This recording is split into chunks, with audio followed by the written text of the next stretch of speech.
Sometimes you have the picture of the shirt you want, but don't have the SVG. Let me show you. You've had it right here. So first, save your image as a photo and then go to Cricut. We're going to upload it. When we upload it, what we're going to do is remove everything that we don't want, which is all that pink, and then just get left with the font. What I like to do is whenever I'm bringing in a picture, I like to get really close to the design. So crop it and then start your cleaning up, which is your upload.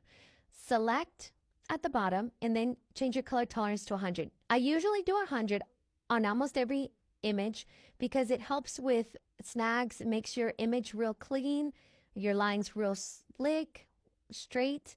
But I noticed here in the G that the color tolerance was a little too high.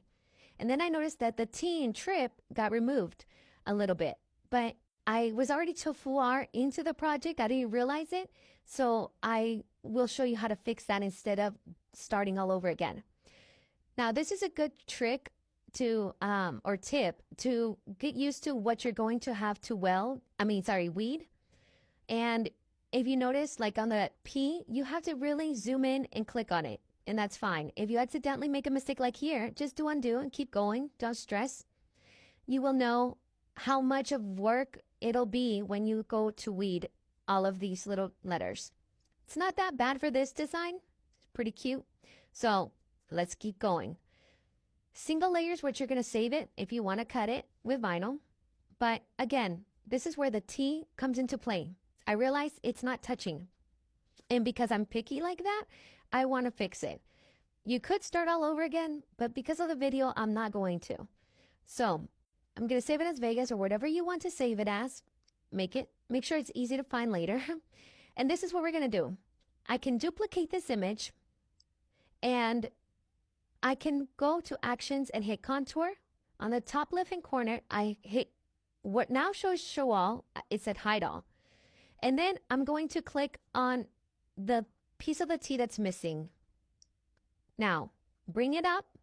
And what I'm going to play with is sizing. So go to edit and unlock your lock. And then you can just widen it. Make sure it touches the T to where you're comfortable and happy with it. I want to make sure it's touching, overlapping, whatever it is.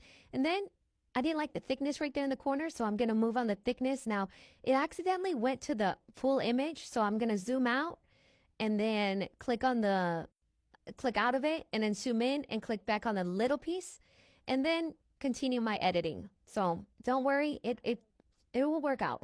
So once you have the right sizing that you like, which for me was just a couple 0.15, I think it was, that I was happy with, or 0.17. Looks good. And then zoom out, highlight both, and weld it. I accidentally did flatten, but go back, undo, and weld it instead. That way it cuts all together. Follow for more. Like my pictures, my videos, and